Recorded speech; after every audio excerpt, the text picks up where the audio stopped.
Sziasztok! Ma egy újabb kutyaféléről esik szó, amely beköltözik a fehérvári állatkertbe. Az ázsiai vadkutya, más néven Dole, tudományos nevén Kuon alpinus, az emlősök osztályának ragadozók rendjébe, ezen belül pedig a kutyafélék családjába tartozó faj. A Kuon nem egyetlen faját képviseli, a kutyafélék egyik ősi oldalága.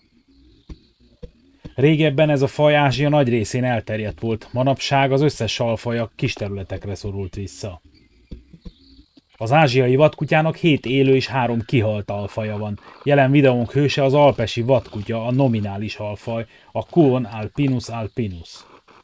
A kihalt alfajai közé tartozik például az európai vadkutya, amely kb. Az utolsó jégkorszak idején pusztult ki, azaz kb. 11-12 ezer éve, és Közép- és Nyugat-Európában volt honos, így nálunk is. Ha ez még élne, akkor valószínűleg eurázsiai vadkutya lenne a neve. Az alpesi vadkutya előfordulási területe a kontinentális Dél-Ázsiától kezdve Kelet-Ázsia északi részéig tart. Manapság a következő országokban és térségekben található meg: India, Banglades, Nepál, Kína, Myanmar, Tajföld. Feltételezések szerint ez az alfaj kihalt Mongóliából, Oroszországból és a koreai félszigetről, és a kínai elterjedése is lecsökkent. Az ázsiai vadkutya alfajok között az alpesi vadkutya a legnagyobb. Egyszínű barnás-vörös bundája van, csak a bozontos farka fekete, koponyája keskeny.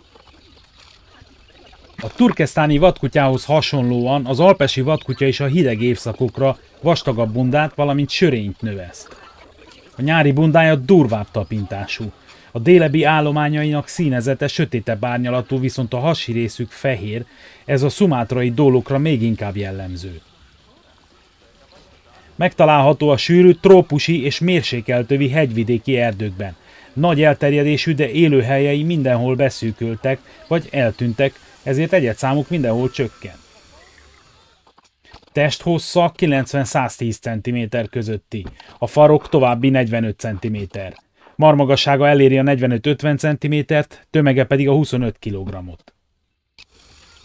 A Himalája lejtőin élő példányok a legnagyobbak, ezek akár a 4000 méteres tengerszint feletti magasságig is megtalálhatóak. Legfőbb zsákmányaik a közepes és nagyméretű páros és páratlanuljú patások, mint a pettyes szarvas, az indiai muntyák szarvas, a számbár szarvas, a mocsári szarvas, a négyszarvú antilop, az indiai gazella, az indiai antilop, a disznószarvas, figyelem, ez nem az általam szarvasdisznónak nevezett Bavirus celebensis, hanem valóban egy szarvasféle, a vaddisznó, a vízibivaj, a nilgau antilop és a gaur. Hirtelen olyan érzésem lett, hogy több szarvas és antilopfélét soroltam fel, mint amennyiről valaha tanultam. Néhány esetben az ázsiai elefánt és az indiai orrszarvú borjaira is vadásznak, valamint nem vetik meg az ázsiai és a tibeti vadszamarat sem. Akár a tigristől is képesek elragadni a zsákmányt, de ha nincs más, beérik rágcsálókkal és gyíkokkal is. A természetes ellenségei közé sorolhatóak a kutyafélék által terjesztett betegségek, a lecsökkent élettér, vagyis az ember, és a nála nagyobb ragadozók, mint a tigrisek, leopárdok, farkasok, csíkos hiénák, medvék. Az ázsiai oroszlán és az ázsiai gepárd ma már olyan jelentéktelen számban található, hogy ezek már nem jelentenek valós veszélyt a vadkutya populáció számára. Rudyard Kipling megfigyelte a dekkáni vöröskutya életét. Megemlítette, hogy ezek a farkasnál valamivel kisebb ragadozók, ügyes és kitartó vadászok, a farkasnál nagyobb falkákban élnek. Az 1894-ben kiadott A dzsungel könyve című novella gyűjteményében saját élményeit és megfigyeléseit dolgozta fel. Az egyik fejezetben ír róluk, melyeknek címe a vöröskutyák. Ebben a Dekkán-fennsíkon élő vadkutyák behatolnak a farkasok vadászterületére, és Mowgli segít a farkasoknak legyőzni a betolakodókat. Az ázsiai vadkutya kiterjedt, legalább 25 fős családi csoportokban él és vadászik. A falka védelmezi területét, közös vadászataik során még a nagyobb ragadozóktól is elveszik a zsákmányt, mint előbb említettem, például a tigristől.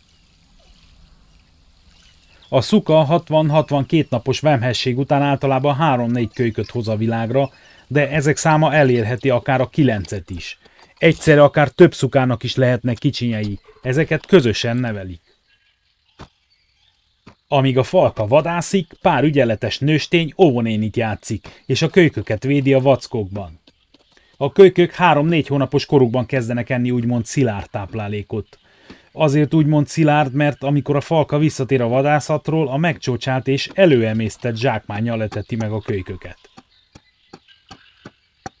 A kölykök kb. 6 hónapos korukban kezdik el kísérni a falkát vadászatok alatt, 8 hónapos korukban pedig teljes vászélességgel beállnak munkába.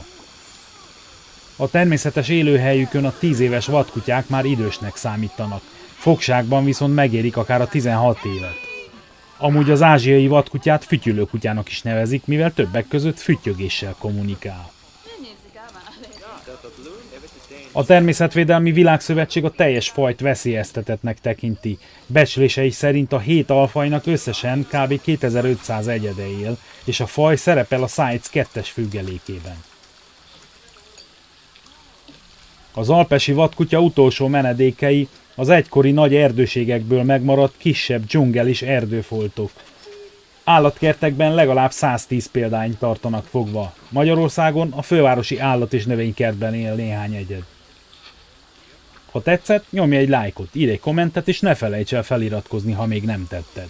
Mindig örülök a visszatérő nézőknek. Is. Köszönöm, hogy megnézted. Legyen szép napod!